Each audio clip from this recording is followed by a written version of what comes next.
तमाम अटकलबाजियां कयास फिलहाल रुक गए हैं और भारतीय जनता पार्टी के अध्यक्ष नितिन नवीन ने कह दिया है कि आने वाले 2027 के चुनाव में योगी आदित्यनाथ ही भारतीय जनता पार्टी का चेहरा होंगे और पार्टी उन्हें ही अगले मुख्यमंत्री के तौर पर भी पेश करेगी। ये बात तो हो गई है, लेकिन अब सवाल उठता है कि सत्ता में आने के लिए छटपटा रही समाजवादी पार्टी क्या करेगी, अखिलेश यादव क्या करेंगे। नमस्कार दोस्तों, आपका बहुत बहुत स्वागत है। अनुराग अड्डा में आज इसी पर बात करेंगे। अखिलेश यादव क्या करेंगे अगर योगी ही 2027 के चुनाव में चेहरा होंगे। इसकी एक झलक तो अभी मिलना शुरू हो गई है। एक मसले का जिक्र करते हैं। उत्तर प्रदेश के गाजीपुर जिले में एक युवती का गंगा नदी में तैरता हुआ शव मिला, जिसके बाद वहां काफी हंगामा हुआ था। युवती विश्वकर्मा समाज की है और वहां के लोगों ने उस पर रेप और के बाद हत्या का आरोप लगाया। गांव में विश्वकर्मा समाज के अलावा बड़ी आबादी सवर्णों की है। समाजवादी पार्टी का प्रतिनिधिमंडल वहां मिलने पहुंचा तो उन लोगों को वहां रोक दिया गया। कुछ पथराव वथराव जैसी चीजें भी हुई। इसके बाद अखिलेश यादव ने इस मुद्दे पर प्रेस कॉन्फ्रेंस की और उन्होंने कहा है कि 29 अप्रैल को मैं खुद वहां जाऊंगा। और हाँ, 29 अप्रैल को ही प्रधानमंत्री मोदी भी मल्लावा में गंगा एक्सप्रेसवे का उद्घाटन कर रहे होंगे। तो ये इस बात का जिक्र ये था कि अगर भारतीय जनता पार्टी ने ये साफ कर दिया है, उसकी तमाम सारी वजहें हैं कि योगी ही चेहरा होंगे। 2022 के विधानसभा चुनाव में ही योगी ही चेहरा थे और भारतीय जनता पार्टी बहुमत में आई थी, उस पर बात करेंगे। लेकिन फिलहाल अखिलेश यादव की रणनीति पर बात करते हैं कि विश्वकर्मा समाज के इस लड़की की हत्या, या पुलिस उसे कह रही है कि अभी तक हत्या या दुष्कर्म जैसी किसी भी चीज़ के सबूत नहीं मिले हैं, जांच जारी है। उस पर जितना आक्रामक होकर उन्होंने कहा है कि वो गाजीपुर खुद जाएंगे। इससे ऐसा लगता है कि अखिलेश जो पीडीए में जो पिछड़ा दलित अल्पसंख्यक वाली राजनीति है, उसमें वो पिछड़ा कार्ड को शायद थोड़ा बढ़ाने वाले हैं। जी हाँ, हमेशा पीडीए की वो तमाम तरह से व्याख्या करते हैं और ये कहते हैं कि जो पीड़ित है वो पीडीए है। लेकिन इसमें एक नई चीज़ ये है कि इस तरह की घटनाएं प्रदेश में जब तब होती रहती हैं तो उत्तर प्रदेश की राजनीति में कुछ ये चलन चला है कि अभी चाहे सत्ता पक्ष की भी बात हो, कई बार कई जगह पर दुर्घटनाएं होती हैं तो सरकार के लोग वहां जाने के बजाय आमतौर पर उन्हें मंत्रियों के यहाँ या मुख्यमंत्री के यहाँ बुला लिया जाता है अगर सत्ता पक्ष के लोग उनसे मिलना चाहते हैं। और समाजवादी पार्टी में भी ये पैटर्न दिखता था कि कई बार जो पीड़ित होते थे या वैसे लोग होते थे या जिस पर ये समाजवादी पार्टी ये कहती थी कि ये पीड़ित हैं, उनको समाजवादी पार्टी के कार्यालय में अखिलेश बुला लेते थे और उन्हें कुछ आर्थिक मदद कर देते थे, आश्वासन दे देते थे या उनके साथ प्रेस कॉन्फ्रेंस कर लेते थे। बाकी घटना स्थल पर पहुंचने का चलन यहाँ की राजनीति में थोड़ा कम हुआ था। इसके दोषी दोनों हैं, सत्ता पक्ष भी और विपक्ष भी। लेकिन इस बार अखिलेश ने कहा है कि मैं 29 तारीख को खुद गाजीपुर जाऊंगा। अब वो गाजीपुर जाएंगे, प्रधानमंत्री भी उसी दिन यूपी में होंगे। जाहिर है कि घटनास्थल तक वो शायद ही पहुंच पाएं, उससे पहले उनकी घेराबंदी होगी और जैसा भी प्रशासन उचित समझेगा वो निर्णय हो लेगा। लेकिन ये बताता है कि अखिलेश की राजनीति किस ओर जाने वाली है। भारतीय जनता पार्टी ने योगी को अपना चेहरा घोषित कर दिया है। इससे पहले की जो तमाम अटकलबाजी और कयास थे, एक पहली अटकलबाजी यही थी कि जो है भारतीय जनता पार्टी से 2024 के चुनाव में पिछड़ी जातियां काफ़ी खिसक गई। इस वजह से अब हो सकता है कि प्रदेश में कोई आप पार्टी जो है पिछड़े चेहरे को मुख्यमंत्री के तौर पर पेश करे। और भी तमाम सारी बातें हुई थी कि ब्राह्मण नाराज हैं और तमाम तरह के समीकरण भिड़ाए गए थे। लेकिन ये भी बात है कि अगर भारत योगी आदित्यनाथ की परफॉर्मेंस को देखें तो 2017 में जब वो आए थे तब जाहिर है तब वो पार्टी के मुख्यमंत्री का चेहरा नहीं थे, लेकिन 2022 में वो पार्टी के मुख्यमंत्री का चेहरा ही थे ही। और उत्तर प्रदेश ही नहीं, पूरे देश में भी भारतीय जनता पार्टी ने हिंदुत्व के मसले पर आक्रामक उनकी छवि का इस्तेमाल किया। हर जगह हर चुनाव कहीं भी देश में होता है तो योगी आदित्यनाथ की सभाओं की बहुत मांग होती है, जगह जगह वो जाते हैं और चुनाव प्रचार करते हैं। ये जाहिर है 2024 के चुनाव में कुछ पिछड़े भारतीय जनता पार्टी से टूटे थे। लोकसभा के चुनाव में संविधान बदलने का नैरेटिव भी चला था तो शायद कुछ वोट सपा की तरफ, कांग्रेस की तरफ, दलितों का भी गया था, क्योंकि बहुजन समाज पार्टी बहुत कमजोर दिख रही थी उसके मतदाताओं को। ऐसे में एक बार फिर भारतीय जनता पार्टी के आलाकमान ने इस तरह का फैसला लिया है। उसकी तमाम वजह है योगी की सख्त हिंदुत्व वाली छवि, जो कि उत्तर प्रदेश की जातीय राजनीति में एक गोंद की तरह काम करती है और बहुत गोंद की तरह जातियों को ले आती है, जिसमें पिछड़ी जातियां भी शामिल है। और दूसरा है कि इससे भी ज़्यादा उन्होंने एक सख्त प्रशासक की छवि बनाई है। एनकाउंटर्स, अपराधियों के घटना होने के तुरंत बाद हाफ एनकाउंटर और एनकाउंटर जैसी उनकी छवि बनी है। उससे वो भारतीय जनता पार्टी के लिए थोड़ा-थोड़ा अपरिहार्य जैसे हो गए हैं। और फिर ये भी है कि अगर योगी के अलावा चेहरा है कौन, ये भी तो एक सवाल है। तो भारतीय जनता पार्टी की अपनी रणनीति होंगे, अपने कैलकुलेशन होंगे, लेकिन चिंता ओबीसी वोटों की तो है ही है। 2024 का चुनाव भी है और अखिलेश 2022 के बाद से ही बहुत आक्रामक तौर पे पिछड़ी राजनीति कर रहे हैं। और पिछली बार के टिकट वितरण में भी ये बात दिखती थी कि उसमें उन्होंने 6 कुर्मियों को टिकट दिए थे, 2 सामान्य सीटों पर उन्होंने दलितों को लड़ाया था। और अभी हाल ही में भी फूलन देवी की बहन रुक्मणी निषाद को उन्होंने महिला विंग में एक बड़ा पद दिया है।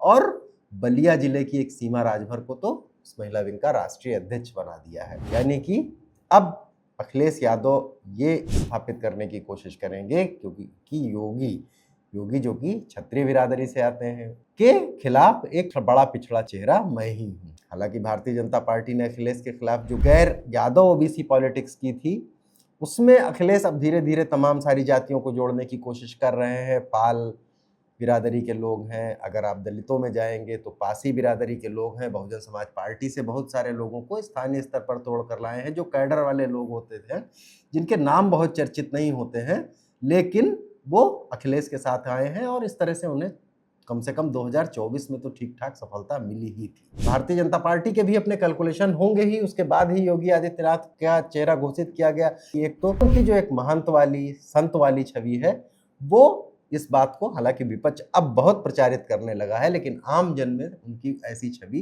कि उन्हें एक जाति का नेता प्रचारित किया जाए, सवर्ण या क्षत्रिय कहा जाए, ये बात कम से कम अभी तक कुछ दिनों तक स्वीकार्य नहीं थी। लेकिन समाजवादी पार्टी उसको लगातार मेहनत कर रही है और वो अक्सर अखिलेश यादव, मुख्यमंत्री योगी को उनके नाम, पुराने नाम अजय सिंह बिष्ट से संबोधित करते हैं और ये कहते हैं कि जात वाला था, अफसरशाही पे आरोप लगाते हैं और अक्सर उन्हें ये साबित करने की कोशिश करते हैं कि वो क्षत्रिय समाज के मुख्यमंत्री हैं और उसी समाज का भला कर रहे हैं जैसे लेकिन ये आरोप अभी कितना असर किए हैं, ये भी बात है ही।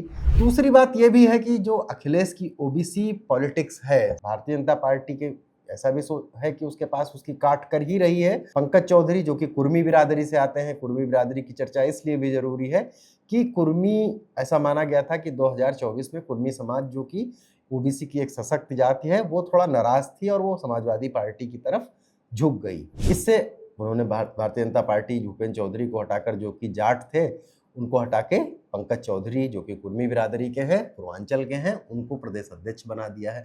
इसके अलावा एक दूसरी भी है जो उनके सहयोगी दल हैं, ओपी राजभर, संजय निषाद, ये जो कि लोअर ओबीसीज वाली तमाम सारी जातियां हैं।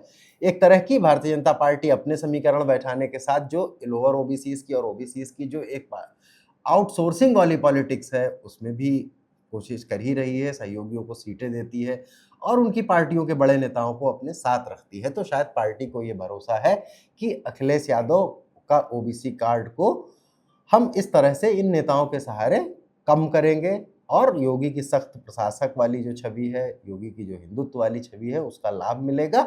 और जो जातियों की राजनीति में जो एक काउंटर होगा वो इधर से आएगा। भारतीय जनता पार्टी के अपने समीकरण है, उसके पास भी पंकज चौधरी प्रदेश अध्यक्ष हैं, केशव मौर्य डिप्टी सीएम है और तमाम सारे चेहरे हैं ही। इसके अलावा संजय निषाद, ओम प्रकाश राजभर उनके सहयोगी हैं, जिसे मैं कह रहा हूं कि वो एक तरह से एक आउटसोर्स वाली पॉलिटिक्स है कि याती अनुप्रिया पटेल का नाम भी क्यों भूला जाए, अनुप्रिया पटेल भी है जो कि एक पॉकेट में कुर्मियों की वोट लाती हैं। तो अब अखिलेश यादव के लिए भारतीय जनता पार्टी ने सारे कैलकुलेशन करके शायद इसीलिए कहा है कि सीएम योगी ही चेहरा होंगे। ऐसे में अखिलेश यादव अब शायद थोड़ा और ज़्यादा आक्रामक हो रहे हैं और वो गाजीपुर जाने की बात कर रहे हैं। विश्वकर्मा समाज की लड़की की जो लाश मिलने, उसकी मौत का मामला है, वो राजनीति पूर्वांचल में धीरे धीरे गरमा रही है और वहाँ वो खुद उनके जाने का फैसला, ये पिछले उनके कुछ कामकाज से जिन पे उन पे भी आरोप लगते रहते थे कि वो पार्टी कार्यालय से बाहर नहीं निकलते हैं, ट्वीट और सोशल मीडिया की राजनीति और प्रेस कॉन्फ्रेंस की राजनीति करते हैं। लेकिन इस बार उन्होंने गाजीपुर जाने का जो फैसला किया है उससे लग रहा है कि इस मसले पर आक्रामक होंगे। इसके अलावा उन्होंने पाल बिरादरी का प्रदेश अध्यक्ष बना रखा है। 2 निषाद और राजभर कम्युनिटी की महिलाओं का जिक्र किया ही गया है कि उनको लेकर आए हैं और भी छोटी छोटी बिरादरियों को साथ में लेकर आने की अखिलेश कोशिश कर ही रहे हैं। मुस्लिम मोटे तौर पर समाजवादी पार्टी के पास साथ दिखता है, क्योंकि बहुजन समाजवादी पार्टी वैसी मजबूत नहीं दिखती है। ऐसे में कि टिकट अगर वो ज़्यादा बाँटेगी तो वो थोड़ा सपा को नुकसान ज़रूर पहुँचा सकती है, लेकिन एक बड़े चंक पर मुस्लिम उनके साथ है और संसद में उन्होंने मुस्लिम महिलाओं के आरक्षण की भी बात कर दी थी। तो अब यानी कि साफ है कि मुख्यमंत्री कौन हो सकता है उत्तर प्रदेश में, तो पिछड़ा चेहरा मैं हूँ, तो भारतीय जनता पार्टी उन पर जो एक यादव मुख्यमंत्री और यादवों का भला करने का आरोप लगाती थी, उसके बजाय अखिलेश शायद अपनी पर्सनैलिटी और अपने व्यक्तित्व को इस तरफ शिफ्ट करें कि इस समय प्रदेश में मुख्यमंत्री पद के दावेदार नेताओं में से मैं ही एक हूँ। और इसकी वो कोशिशें भी कर रहे हैं। राजनीति के जानकार ये भी कहते हैं कि अखिलेश यादव अंदर खाने मुख्यमंत्री योगी पर कितने हमलावर ही क्यों न हो, लेकिन वो ये चाहते थे कि भारतीय जनता पार्टी अगर योगी को ही नेतृत्व में ही चुनाव लड़े, तब उनकी राजनीति जो वो जिस शैली की राजनीति कर रहे हैं वो ज़्यादा जम सकती है। 2024 के लोकसभा चुनाव के बाद शायद उनका ये यकीन थोड़ा गहराया भी है।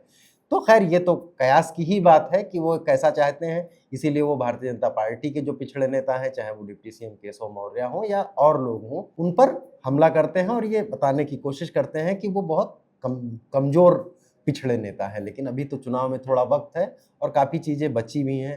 पूजा पाल का उदाहरण है। पाल बिरादरी में सभी पार्टियां कोशिश कर रही हैं। पूजा पाल एक पालों में महत्वपूर्ण नाम है। राजू पाल की पत्नी होने की वजह से प्रदेश के लोग उन्हें जानते भी हैं और भारतीय जनता पार्टी के खेमे में आ गई हैं। और जो मंत्रिमंडल विस्तार की बातें चल रही हैं, अगर उसमें उनको मंत्री बनाया जाएगा और जब मंत्रिमंडल विस्तार की बात आई ही है तो हो सकता है बहुत सारे मंत्री छांटे जाएं और ओबीसी बिरादरी के तमाम सारे लोगों को भारतीय जनता पार्टी अखिलेश की राजनीति के काट के लिए पद दे।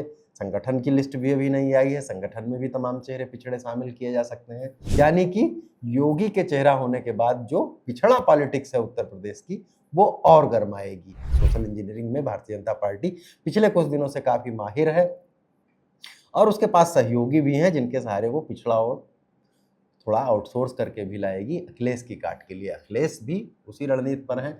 अब उसमें कौन किसके हिस्से से कितना वोट लगेगा इस पर बात तय होगी। ऐसे में अखिलेश यादव जाटव नेता भी खोज रहे हैं। पश्चिम में उनकी बड़ी आबादी है कि जहां पर एक कुछ स्थानीय ऐसे नेता खड़े किए जाएं।